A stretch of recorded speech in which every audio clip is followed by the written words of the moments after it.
जय हिंद दोस्तों, नमस्कार।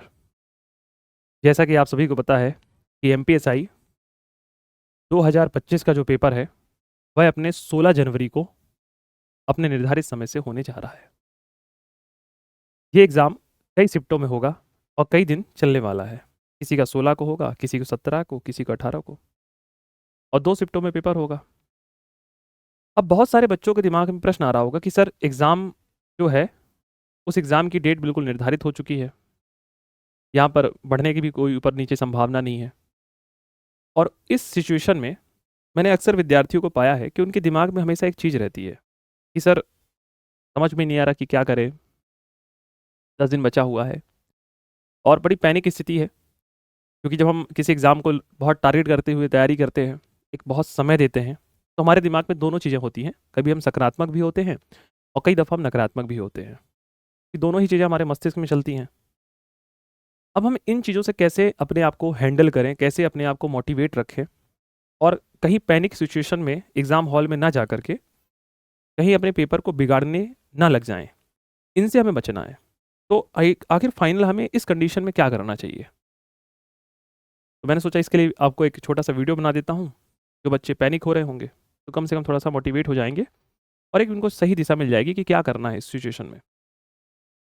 देखिए, अक्सर एक बात मैं हमेशा कहता हूँ कि जब आप तैयारी करते हैं, तो कभी भी तैयारी जो आपने पहले तैयारी की है, वो कभी व्यर्थ नहीं जाती। क्योंकि विद्या कभी व्यर्थ नहीं जाती, हमारी पढ़ाई कभी व्यर्थ नहीं जाती। आपने जो कभी पहले पढ़ा है, 1 साल पहले, 1.5 साल पहले, 2 साल पहले, 6 महीने पहले, 3 महीने पहले, वो कभी व्यर्थ नहीं जाएगा।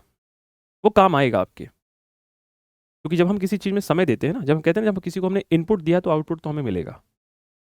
तो हमेशा सकारात्मक रहिए कि आपने अपनी अगर तैयारी को समय दिया है और एमपीएसआई 2025 में जब आपने शिद्दत से तैयारी की है, तो हमेशा ही सकारात्मक लेकर चलिए अपने आप को कि आपका सिलेक्शन होगा। क्योंकि नकारात्मक होने से कुछ मिलने वाला नहीं है, तो हम सकारात्मकता की दिशा में पहला कदम बढ़ाएँ।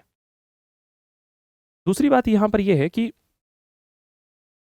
आपको पैटर्न पता है, टाइम पता है, कितने मिनट में पेपर होने वाला है और कितने क्वेश्चन आने वाले हैं। ये रूपरेखा आपके दिमाग में पहले क्लियर होनी चाहिए। इस कंडीशन में आप सबसे पहले ये देखने की कोशिश करें कि जब आप तैयारी कर रहे थे और तैयारी के दौरान जब आप कोई भी चीज़, एग्जाम्पल के तौर पर जैसे आप सिविक्स पढ़ रहे हैं या पॉलिटी पढ़ रहे हैं और आपको मान लीजिए बार-बार कोई आर्टिकल भूल रहा है या सिविक्स में कोई थिंकर्स भूल रहा है और आप जब पढ़े आपको लग रहा था कि यार 2 दिन बाद लगता है मुझे फिर से भूल जाएगा, मुझे इस टॉपिक में कमांड नहीं आ रही। तो आप उसको ना अभी वापस से एक बार देखने की कोशिश करिए, एकदम कूल मन होकर के।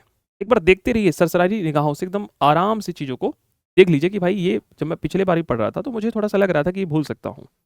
हो सकता है किसी का मौलिक अधिकार कमज़ोर हो, किसी का डीपीएसपी, किसी का राष्ट्रपति, है ना? किसी का भारतीय प्रशासन। तो कोशिश करिए कि आपको उन बिंदुओं पर आप अपनी थोड़ा-सा समझ विकसित कर लें और इससे बेनिफिट ये होगा कि जो चीज़ें आप गलत करने की कोशिश करेंगे वहाँ एग्ज़ाम हॉल में, तो एक बार रिवीज़न हो जाएगा तो फिर से हमारे रिव्यू हमारे दिमाग में चीज़ें आ जाएँगी।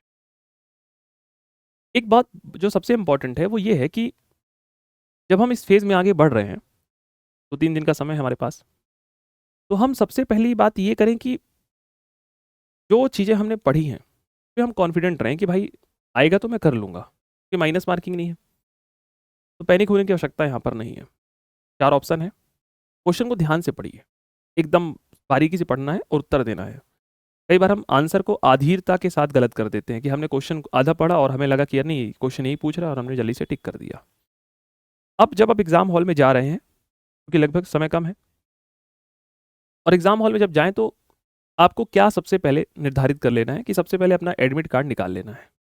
एडमिट कार्ड में देख लीजिए कि भाई आपका जो सिटी है वो सिटी कहाँ आ रही है। किसी की जबलपुर आ सकती है, सॉरी, किसी की भोपाल, किसी की आपके इंदौर, किसी की सागर, अलग-अलग सिटी में आपका पेपर है मध्य प्रदेश में। तो सबसे पहले अपनी जो सिटी है वो कन्फर्म कर लीजिए कि भाई आपका इस सिटी में पेपर होने जा रहा है और हमारा पेपर इस तारीख को है। तो आप सबसे पहले अपना रिजर्वेशन वगैरह करा लें, जो सबसे पहली प्राइमरी चीज़ होनी चाहिए आपके पास। क्योंकि अगर हम एग्ज़ाम हॉल में ही पैनिक सिचुएशन में पहुँच रहे हैं, हड़बड़ाहट में पहुँच रहे हैं, तो उस कंडीशन में हम अपना पेपर को बिगाड़ लेंगे।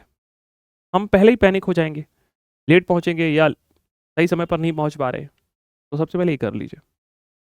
दूसरा, अपना जो एडमिट कार्ड में जो चीज़ें दी गई हैं, जो दिशा निर्देश दिए गए हैं, उनका पालन पूरी तरह से कर लीजिए। फ़ोटो-वोटो सब अपनी निर्धारित कर लीजिए, रख लीजिए। तैयारी सब पहले ही हो जानी चाहिए। हम उस दिन का वेट ना करें। हम पहले से एक योद्धा पहले से रणभूमि में युद्ध को जीतने से पहले मनभूमि में युद्ध को जीत लेता है, अपनी तैयारी पहले कर लेता है। इसके साथ साथ आप जब एग्ज़ाम हॉल में जाएँ, वहाँ पर भी मैं आपको कुछ चीज़ें बता देता हूँ कि सबसे पहले अपना रोल नंबर कन्फर्म करें, जिस सीट पर आप बैठे हैं वो सीट कन्फर्म कर लें और क्वेश्चन को बहुत ही शालीनता से पढ़ना है। समय बहुत है, समय का विशेष रूप से ध्यान रखना है। समय हर 20-20, 25-25 मिनट में घड़ी को देखते रहना है, घड़ी लगी रहती है एग्ज़ाम हॉल में, ये विशेष रूप से ध्यान रखिए। तो वहाँ पर भी आप लोगों को पैनिक नहीं होना है, बिल्कुल कूल होकर के पेपर को देना है। 2 सिचुएशन हो सकती हैं, मैं आपको 2 चीज़ें बता देता हूँ। अक्सर बच्चे मुझसे पूछते हैं कि सर कट ऑफ कितना जाएगा? अभी तो पेपर नहीं हुआ, 10 साल बाद पेपर होने जा रहा है लगभग। 2 सिचुएशन मान के चलिएगा जो बहुत ही प्रबल होंगी। एक तो पेपर मॉडरेट लेवल में आएगा, हम सरल नहीं कह सकते, उसको मॉडरेट कहेंगे। मॉडरेट जहाँ पे चीज़ें आपसे कुछ बन रही होंगी और कुछ चीज़ आपको टफ लग रही होंगी। तो जब पेपर मॉडरेट लेवल में आएगा, तो आप समझ लेना कि जो आप एक्सपेक्ट कर रहे हैं कट ऑफ, वही कट ऑफ जाने की संभावना रहेगी, क्योंकि तैयारी एक पैटर्न पर होती है सबकी। और जब पेपर बहुत हाई लेवल में देख रहा है, कि आपको लग रहा है कि बहुत पेपर तो बहुत टफ आ रहा है और इस पेपर में कट ऑफ की संभावना भी लगता है ज़्यादा हो सकती है, तो उस सिचुएशन में आप क्या करेंगे? उस सिचुएशन में आप बहुत शालीनता के साथ ऐसे प्रश्नों को सॉल्व करने की कोशिश करिए जो आपसे पहली नज़र में बन रहे हो। कहते हैं ना, पहली नज़र की मोहब्बत। तो पहली नज़र में जो प्रश्न आपसे बन रहे हैं, आप कोशिश करिए वो गलत ना हो। जो आपने पढ़े थे, जो आपने सुन रखे थे, जो आपने इस तैयारी में इर्द-गिर्द देखे हुए थे, आप ऐसे प्रश्नों को बिल्कुल भी गलत ना करें।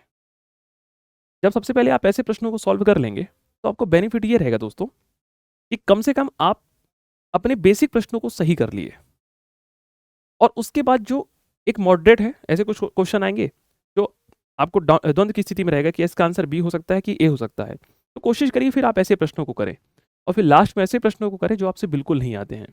कई बार मैंने बच्चे को देखा कि सबसे पहले कठिन प्रश्न करता है, फिर मॉडरेट करता है, फिर सरल करता है। वो पैनिक रहता है पूरी तैयारी में, पूरे एग्ज़ाम हॉल में।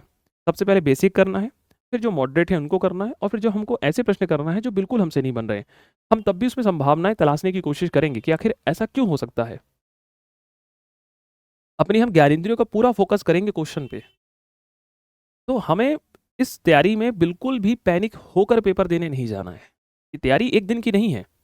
इस तैयारी को बहुत सारे लोगों ने इस समय का इंतज़ार किया है 1 साल, 1.5 साल से। हमने फाउंडेशन पढ़ा है तो लगभग 1.5 साल से बच्चा हमारे साथ फाउंडेशन पढ़ रहा है। और मैं हमेशा एक बात कहता हूँ कि तुमसे नहीं बना तो किसी से नहीं बने।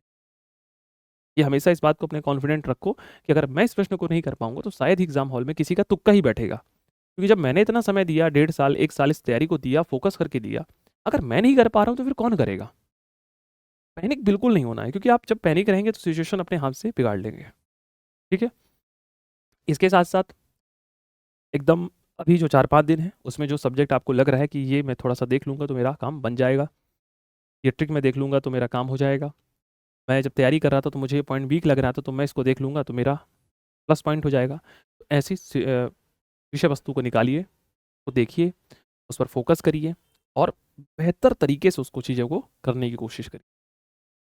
साथ-साथ दोस्तों, केजीएस ने आप लोगों के लिए इतनी सारी टेस्ट सीरीज़ कंडक्ट करवाई थी। जो टेस्ट सीरीज़ हो गई हैं, उन टेस्ट सीरीज़ को भी एक बार रिवीज़न कर लीजिए कि भाई टेस्ट सीरीज़ में हमारे कौन से क्वेश्चन गलत हुए थे, किस पैटर्न के क्वेश्चन गलत हुए थे।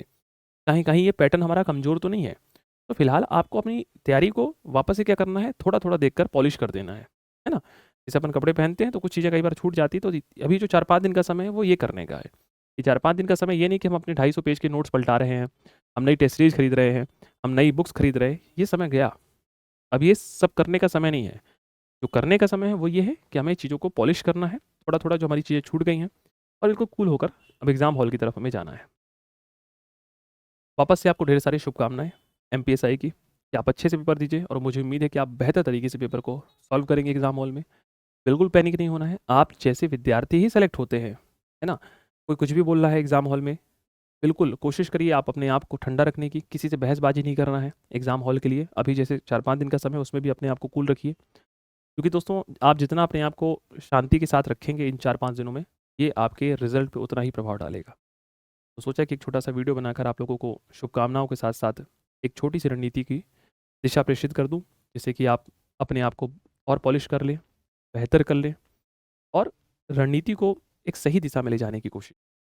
ठीक है? आप बेहतर हैं, अपने अंदर विश्वास रखिए, अपने अंदर कॉन्फिडेंट लेकर आइए कि आप जो करेंगे वो बेहतर करेंगे और जो भी आप करने जा रहे हैं, को बेहतर करने जा रहे हैं। ठीक है, ढेर सारी शुभकामनाएं, अग्रिम शुभकामनाएं और भविष्य के उज्जवल शुभकामनाएं दोस्तों। जय हिंद।